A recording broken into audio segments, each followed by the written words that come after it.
Hola, ¿cómo están chicos? El día de hoy, continuando con la saga de videos acerca de las teorías y modelos atómicos, hablaremos sobre los modelos atómicos. Y en esta primera parte, estos modelos atómicos estarán basados en la física clásica, el cual tiene como principio fundamental que la energía viaja de manera continua, o sea, se divide infinitamente.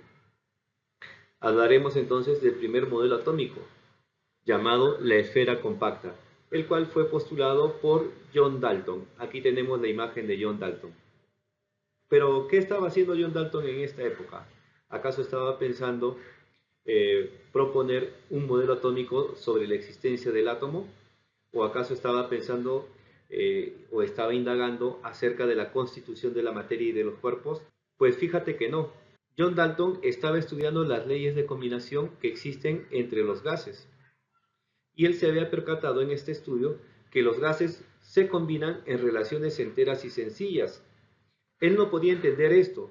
¿Y por qué no lo podía hacer? Porque acuérdate que en el video anterior nosotros explicamos que el conocimiento que se había quedado grabada en las personas era acerca de la teoría de los cuatro elementos. Es decir, hasta esta época las personas habían llegado creyendo de que la materia estaba constituida por cuatro elementos y de que los cuerpos se podían dividir infinitamente. Lo más probable es que John Dalton también haya compartido este pensamiento. Entonces, a partir de ello, él no podía explicar por qué los gases tenían que combinarse en proporciones enteras y sencillas. Ya que la materia se podía dividir infinitamente, estas leyes de combinación no deberían existir. Para nuestra buena suerte, la teoría atomista de Leucipo y Demócrito no fue olvidado del todo. Acuérdate que fue Lucrecio, un poeta romano, que había escuchado esta teoría de otro filósofo llamado Epicuro de Samos, quien escribió en un poema llamado De Rerum Natura La primera teoría atomista de Leucipo y Demócrito. Así que este poema llegó hasta estas épocas y más seguro que John Dalton, al asimilar este poema, que era un poema medio raro porque hablaba de átomos y materia, cuando estamos acostumbrados de que los poemas hablen sobre amor, desamor, etc. Bueno, John Dalton se preguntó si es que estos átomos existieran, ¿qué pasaría? Y se dio cuenta que si existieran los átomos, si la materia tendría unidades mínimas, entonces lo que él estaba observando en los gases, al combinarse, ya tenía explicación, porque sí podía existir las relaciones enteras y sencillas si los gases y los cuerpos estaban formados por unidades mínimas. Así es de que él va a asimilar esta primera teoría atomista de Leucipo y Demócrito para él, dándole algunos retoques, ¿no? Como por ejemplo, él va a decir que los átomos contienen masa y por eso él va a realizar o va a crear la primera tabla de masas atómicas. Además, para poder explicar la existencia del átomo, él va a plantear cuatro postulados. El primer postulado decía que los cuerpos estaban formados por partículas extremadamente pequeñas, a los cuales llamó átomos, y explicó que estos átomos eran indivisibles, indestructibles e invisibles por lo pequeño que son. Hoy en día sabemos que este postulado de John Dalton no es del todo correcto, porque mira, los átomos sí tienen división, tienen partículas subatómicas como el protón, electrón, neutrón, etc. Inclusive dentro del núcleo existen más de 200 tipos de partículas. Así es de que este primer postulado hoy en día sería falso. Su segundo postulado decía que los átomos de un elemento son iguales entre sí. Además tienen propiedades iguales, como por ejemplo la cantidad de masa.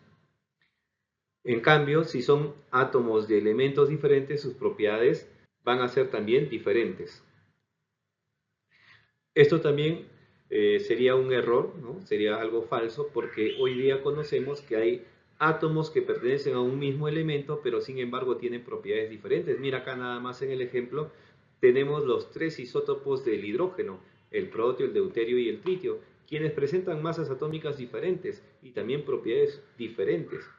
Entonces, este segundo postulado de John Dalton también sería falso hoy en día. Su tercer postulado decía que los átomos de elementos diferentes al formar un compuesto guardan relaciones enteras y sencillas que están definidas, como por ejemplo en el caso del agua. Mira, el agua siempre va a estar formado por dos hidrógenos y un oxígeno.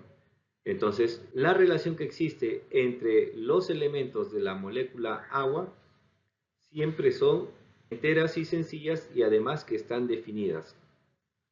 Este tercer postulado sí podemos considerar de que aún se mantiene vigente. Luego tenemos el cuarto postulado, el cual dice que una reacción química es un reordenamiento de átomos. Y podríamos considerar también que esto es cierto. Mira, cuando nosotros realizamos una reacción química, lo que va a suceder es que los átomos se van a reordenar, no van a dejar de existir, no van a desaparecer, no van a cambiar su identidad. Claro que sí existen reacciones en las cuales las sustancias como los elementos sí cambian su identidad, pero eso ya son reacciones nucleares que no pertenecen en realidad a química, ¿no? Ya ese es otro ámbito ya. Ya no son reacciones químicas, sino reacciones nucleares. Ahora conozcamos el segundo modelo atómico, llamado budín de pasas, el cual fue propuesto por Joseph John Thomson. Aquí tenemos la imagen de Thomson. Pero, ¿qué estaba haciendo Joseph Thomson? Él también acaso estaba tratando de indagar acerca de la constitución de la materia o estaba tratando de proponer un nuevo modelo atómico. Él tampoco estaba haciendo eso, alumnos. Él estaba más bien fascinado con un experimento llamado el experimento de los rayos catódicos y que fue creado por William Crookes. En este experimento, Joseph Thomson descubre al electrón, una partícula de carga negativa que debía encontrarse dentro del átomo y además dentro de todos los cuerpos. Luego de descubrir al electrón en este experimento, él va a presentar sus postulados acerca del átomo. ¿Cómo debía ser el átomo? Según Joseph Thomson, el átomo ya no debía ser una esfera compacta, sino debía ser una especie de nube espesa de carga eléctrica positiva donde se incrustarían los electrones, ¿no? Ya que los electrones tenían carga negativa, era apropiado que el átomo sea de carga positiva y de que no sea compacto para que estos electrones puedan incrustarse en él. Además, va a decir que el átomo es neutro debido a que las cargas positivas y las cargas negativas van a estar en igual cantidad. Aquí está el modelo atómico de Joseph Thomson, llamado budín de pasas. Mira, tenemos al átomo, que es una esfera no compacta de carga positiva, al cual le hemos hecho un corte para poder ver por dentro también a los electrones, ¿no? Tenemos las cargas positivas y las cargas negativas. Esas esferitas de color rojito representan a los electrones. Pero ¿cómo descubre Joseph Thomson al electrón? Para eso tendremos que explicar el experimento de los rayos catódicos. Veamos. Este experimento contaba con un tubo de Crookes, es decir, un tubo al vacío con una presión de 0,001 milímetros de mercurio. Dentro de él se colocaban dos plaquitas conectadas a una batería. Una de las plaquitas tenía carga negativa y la otra plaquita tenía carga positiva.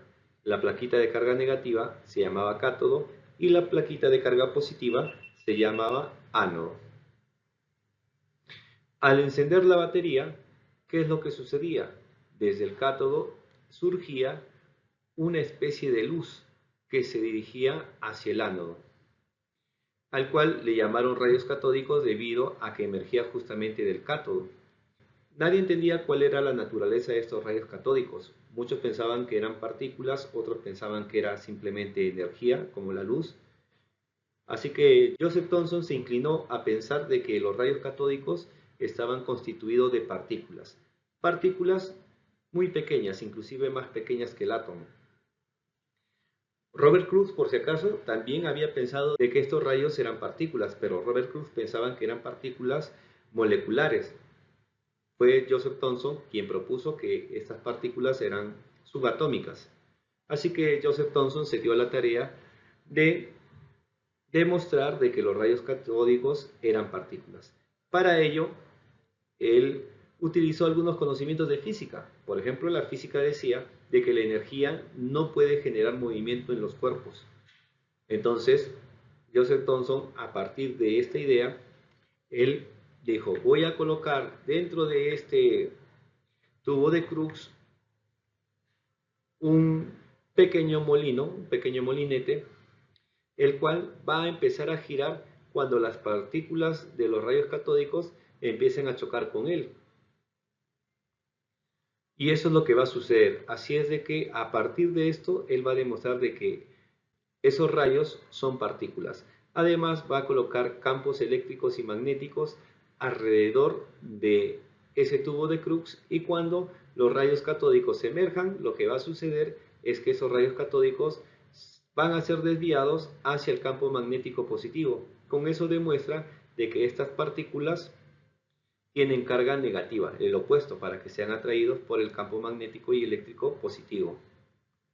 Luego de ello, va a demostrar que estas partículas deben estar en todos los cuerpos, cambiando por diferentes materiales el cátodo. Y ya que del cátodo de diferentes materiales siempre surgían los rayos catódicos, entonces estas partículas que conformaban a los rayos catódicos debían estar en todos los cuerpos, en todas las sustancias. Y como todos los cuerpos y sustancias estaban formados por átomos, estas partículas de carga negativa debían estar dentro de los átomos. Entonces, repasemos lo que dijo Joseph Thomson, o lo que determinó. Primero, va a determinar que los rayos catódicos están conformados por partículas. ¿Por qué? Porque movieron el molinete al chocar con él. Además, demuestra que tiene carga negativa porque es desviado hacia el polo positivo de los campos magnéticos y también hacia el polo negativo de las cargas eléctricas. Además, demuestra que estas partículas deberían encontrarse en todos los cuerpos. Pero él hace algo más. Él va a determinar la relación entre la carga y la masa de la relación entre la carga y la masa del electrón. Esta relación es de 1758 por 10 a la octava coulomb por gramo. Joseph Thomson, por si acaso, no le dio el nombre a los electrones, sino va a ser otro personaje que ahora vamos a conocer cuando expliquemos otro experimento. Ahora conozcamos el experimento de la gota de aceite, donde Robert Millikan determinará la masa del electrón a partir de la determinación de la carga eléctrica del electrón y utilizando la relación carga-masa propuesta por Joseph Thomson. Este experimento utiliza un recipiente dividido en dos cámaras por una placa metálica que tiene un orificio en la parte media. A la cámara superior se le conectará un atomizador con aceite que inyectará pequeñas gotitas de aceite a la cámara superior. A la placa media se le conectará el polo positivo de una batería y a la placa base se le conectará el polo negativo. Luego colocaremos un cañón de rayos X conectado a la cámara inferior que nos servirá para poder ionizar las gotitas de aceite que logren cruzar desde la cámara superior a la cámara inferior. Entonces vamos a inyectar las gotitas de aceite con el atomizador, veamos, ahí está. Ahora, para poder ver las gotitas cuando lleguen a la cámara inferior, Robert Millikan también colocará un microscopio y así poder ver esas gotitas. Veamos entonces cómo las gotitas, que ahí los he agrandado un poquito para poder observarlas, logran cruzar a través de ese orificio y los rayos X cruzar estas gotitas las ionizarán. Ahí está, mira, la gotita va a cruzar y luego, debido a las cargas presentes en la placa media y en la placa inferior, esta gotita va a estar en equilibrio, detenida en el aire. Y podemos verlo a través del microscopio colocado en la cámara inferior. Luego, con nuestros conocimientos de físicas, sabemos que esa partícula se mantiene en el equilibrio porque la suma de fuerzas debe ser igual a cero. ¿Y qué fuerzas están presentes ahí? Tenemos a la fuerza gravitatoria y a las fuerzas eléctricas. A partir de ello, nosotros podremos determinar la carga eléctrica de esa partícula. Repasemos entonces lo que determinó Robert Millikan en este experimento. En este experimento se determina la carga del electrón y a partir de la relación carga-masa del electrón se determina la masa del electrón. Esta masa será igual a 9,1 por 10 a la menos 28 gramos. Más adelante fue Stoney quien le va a dar el nombre del electrón a esta partícula. Adicionalmente, explicaremos el descubrimiento de los rayos canales, el cual nos ayudará a entender los modelos atómicos posteriores. Estos rayos canales fueron descubiertos por el alemán Goldstein. Goldstein determinó que existen partículas de carga positiva con carga igual a un múltiplo de la carga del electrón, pero con signo positivo. Además, estas partículas al tener carga positiva eran desviados por los campos magnéticos negativos atrayéndolos. Aquí tenemos un video acerca de estos rayos canales. El experimento básicamente es igual al de los rayos catódicos. Ahí tenemos a Goldstein, el cual hace una pequeña modificación. Al cátodo le realiza pequeños orificios y luego coloca átomos de hidrógeno en estado gaseoso intermedios entre el cátodo y el ánodo. Luego de ello va a conectar, como en el caso anterior de los rayos catódicos, estas plaquitas a una batería. Cuando se enciende la batería, va a emerger del cátodo los rayos catódicos y se van a dirigir hacia el ánodo, chocando en su camino con los átomos de hidrógeno. Estos átomos de hidrógeno ionizados con carga positiva van a ser atraídos por el cátodo y como este cátodo tiene pequeños orificios, los átomos de hidrógeno ionizados van a cruzar a través de esos orificios y a partir de una plaquita fluorescente o de fósforo se va a poder visualizar pequeños destellos donde choquen estos átomos de hidrógeno ionizados. Así es como Goldstein descubre la existencia de los rayos canales. Bien chicos, espero que se haya entendido, que les pueda servir para poder entender los demás modelos atómicos. Entonces nos estamos viendo en un siguiente video. Nos vemos chicos.